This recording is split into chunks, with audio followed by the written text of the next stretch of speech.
नमस्कार। आज हम एक काफी परेशान करने वाली कहानी पर बात करेंगे। कालीगा हिल्स और वर्मा परिवार का रहस्यमयी ढंग से गायब हो जाना। जी, हमारे पास जो जानकारी है वो एक वृत्तांत पर आधारित है। इसमें उनकी छुट्टियों का और फिर उनके गायब होने का पूरा ब्यौरा है। हाँ, तो ये परिवार था आरव, उनकी पत्नी मीरा, एक बेटी रिया और छोटा बेटा कबीर। बिल्कुल, शहर की भागदौड़ से दूर शांति की तलाश में गए थे, एक पहाड़ी इलाके में। और जगह भी ऐसी चुनी जो एकदम अलग थलग थी। मतलब कोई होटल नहीं, इंटरनेट नहीं, बस एक पुराना सा लकड़ी का केबिन था। हाँ, पूरी तरह से ग्रिड से बाहर जिसे कहते हैं। सुकून के लिए शायद यही सही लगा उन्हें। शुरू में तो सब ठीक ही रहा होगा, लेकिन फिर तीसरे दिन कुछ बदला। आरव ने कहा कि चलो पास के जंगल में थोड़ा और अंदर चलते हैं। अच्छा? हाँ, एक अनजान रास्ते पर। नाम था नाज पत्थर। और अजीब बात ये कि वहां के लोग कहते थे कि उस तरफ अब कोई जाता नहीं। ओह, तो मतलब चेतावनी थी एक तरह से। बिल्कुल। पर लगता है उनकी उत्सुकता वो उन्हें खींची ले गई वहां। अक्सर ऐसा ही होता है। तो दोपहर के करीब 2 बजे वो जंगल में घुसे। और वृत्तांत कहता है कि जैसे जैसे वो अंदर बढ़े ना, जंगल अजीब तरह से शांत होता गया। खामोशी बढ़ने लगी। हाँ, फिर उन्हें वो जगह मिली, नाज पत्थर। खुली सी जगह थी, पत्थरों के अजीब से निशान, मतलब टोटम जैसे, उनसे घिरी हुई। अच्छा, टोटम, पत्थर की मूर्तियां या निशान जैसे। हाँ, कुछ वैसा ही। और बीच में एक पेड़ था, अजीब सा, मुड़ा हुआ, जला हुआ दिखता था, पर वृत्तांत के हिसाब से वो जिंदा था। जला हुआ भी और जिंदा भी, ये तो अपने आप में ही अजीब है ना? खैर, शुरू में तो माहौल ठीक था। उन्होंने तस्वीरें वगैरह ली, बच्चे खेल रहे थे, सामान्य छट्टियों जैसा। हाँ, लेकिन यहीं से कहानी पूरी तरह पलट जाती है। स्रोत के मुताबिक अचानक बहुत तेज हवा चलने लगी। अच्छा? हाँ, और पेड़ जैसे अंदर की तरफ झुकने लगे, और जिस रास्ते से वो आए थे वो गायब हो गया। रास्ता गायब मतलब? मतलब जैसे कभी था ही नहीं वहां। शाम के 4:15 बजे के आसपास मीरा काफी घबरा गई। और फिर एक और चीज हुई। क्या? उनके सारे इलेक्ट्रॉनिक गैजेट्स, टॉर्च, फोन, सब कुछ एक साथ बंद, डेड। सब कुछ एक साथ? ये कैसे हो सकता है? पता नहीं, लेकिन यही वो रोमांच जो था ना, वो डर में बदल गया। साफ तौर पर। जाहिर है, अंधेरा हो रहा होगा, रास्ता नहीं, फोन बंद, फंस गए वो तो। बिल्कुल। तो उन्होंने उसी अजीब पेड़ के नीचे रुकने का फैसला किया। आग जलाई रात के लिए। हाँ। और तभी वो अजीब घटनाएं शुरू हुई। विवरण कहता है कि काई से फुसफुसाहट की आवाजें आने लगीं। काई से? हाँ, और पेड़ों से जैसे कोई हंस रहा हो, और ऐसा लग रहा था जैसे कोई अदृश्य चीज उनके आसपास चल रही है। आहटें आ रही थी। ये तो बहुत डरावना है। और फिर रात के करीब 2 बजे रिया, उनकी बेटी, जोर से चीखी और गायब हो गई। गायब? कहाँ? बस गायब। सिर्फ उसकी चीख की गूंज रह गई, और फिर अजीब फुसफुसाहटें शुरू हो गईं, जैसे कोई उनकी ही बातें दोहरा रहा हो, पर बिगड़ी हुई आवाज में। ओह माय गॉड, ये तो किसी हॉरर फिल्म जैसा लग रहा है। बिल्कुल, ये एक तरह का मनोवैज्ञानिक दबाव भी बना रहा था। और अगला दिन तो और भी बुरा था। क्या हुआ दूसरे दिन? छोटा बेटा कबीर, वो एकदम चुप हो गया। बस उस पेड़ की तरफ इशारा करता रहा, कहता रहा कि उसके अंदर कुछ है। पेड़ के अंदर? हाँ। आरव और मीरा ने बाहर निकलने की बहुत कोशिश की, निशान बनाए, अलग अलग रास्ते लिए, पर हर रास्ता उन्हें घुमा फिराकर उसी पेड़ वाली जगह पर वापस ले आता। हर बार? ये तो नामुमकिन सा लगता है। और समय का एहसास भी बिगड़ने लगा। उनकी घड़ियां गोल गोल घूमने लगीं, सूरज भी बहुत देर से निकला ऐसा लगा उन्हें। वक्त भी जैसे उनके साथ नहीं था। बिल्कुल। और फिर उसी रात कबीर भी गायब हो गया।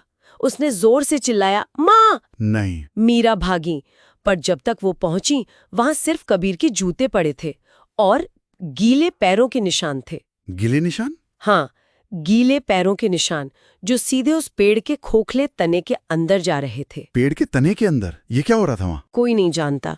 अब तीसरे दिन मीरा को जंगल से रिया की आवाज सुनाई देने लगी, जैसे वो उसे बुला रही हो। रिया की आवाज? लेकिन वो तो गायब हो चुकी थी। हाँ, आरव ने मना किया, समझाया कि ये धोखा हो सकता है, पर मीरा रुकी नहीं। वो आवाज के पीछे चली गई। और आरव उसे ढूंढने गया, और उसने मीरा को उसी खुली जगह के बीच में खड़ा पाया। मिल गई वो?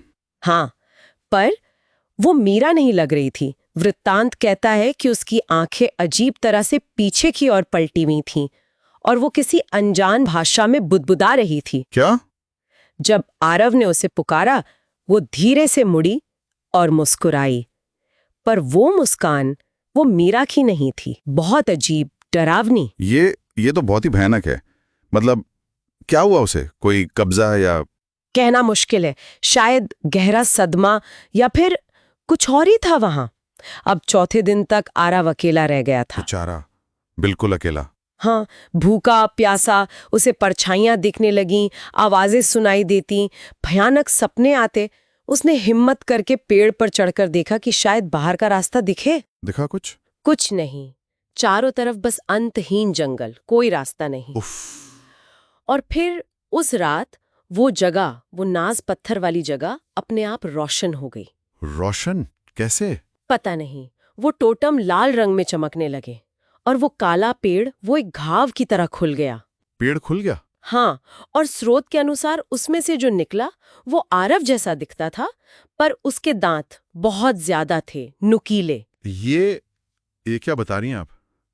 आरव जैसा दिखने वाला पर ज्यादा दांतों वाला? हाँ, वृतांत का अंत यही होता है, आरव की उस भयानक स्थिति के साथ। इसके बाद क्या हुआ? कोई खोजबीन हुई? हुई। हफ्तों बाद जब रेंजर्स उस कैबिन तक पहुंचे तो वो खाली था। खाने का सामान सड़ रहा था, बिस्तर बिखरे थे, पर लड़ाई झगड़े का कोई निशान नहीं। और वो जगह, नास पत्थर, वो पेड़? यही तो सबसे रहस्यमयी बात है। रेंजर्स, ड्रोन्स, सब ने मिलकर बहुत खोजा, पर उन्हें ना तो नास पत्थर नाम की कोई जगह मिली, ना वो खुली जगह, और ना ही वो अजीब पेड़। मतलब जैसे वो जगह कभी थी ही नहीं, या फिर वो भी गायब हो गई। लोग ही नहीं, जगह भी गायब। ये तो अविश्वसनीय है ना? 5 साल हो गए इस बात को, पर वहां के स्थानीय लोगों में आज भी डर है, कानाफूसी होती है। कोई सुराग नहीं मिला इतने सालों में? कोई ठोस सुराग नहीं, बस कुछ अजीब बातें सुनने में आती हैं। जैसे कभी-कभी हाइकर्स को जंगल में बच्चों की हंसी सुनाई देती है। बच्चों की हंसी? हाँ, या फिर किसी को काई में पड़ा एक कैमरा लेंस मिला जो छूने पर गर्म था। और एक चीज और मिली थी। क्या? मीलों दूर एक पेड़ पर खुरचा हुआ एक संदेश। लिखा था, हमें उस रास्ते पर नहीं जाना चाहिए था। हमें उस रास्ते पे नहीं जाना चाहिए था।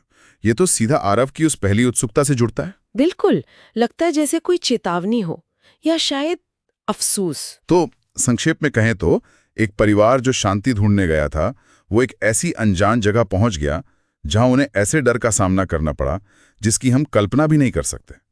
और वो जगह उन्हें जैसे निगल ही गई। हाँ, पीछे रह गई तो बस कुछ टूटी फूटी कहानियां, अफवाहें और बहुत सारे अनसुलझे सवाल। ये वाकई में औंगटे खड़े कर देने वाली कहानी है। और ये हमें सोचने पर मजबूर करता है ना, कि नास पत्थर जैसी जगहें जो हमारे नक्शों से, हमारी समझ से परे हैं, वहाँ असल में क्या हो सकता है, क्या होता है जब इंसान की उत्सुकता उसे जानी पहचानी दुनिया के दायरे से बाहर असली अज्ञात में ले जाती है।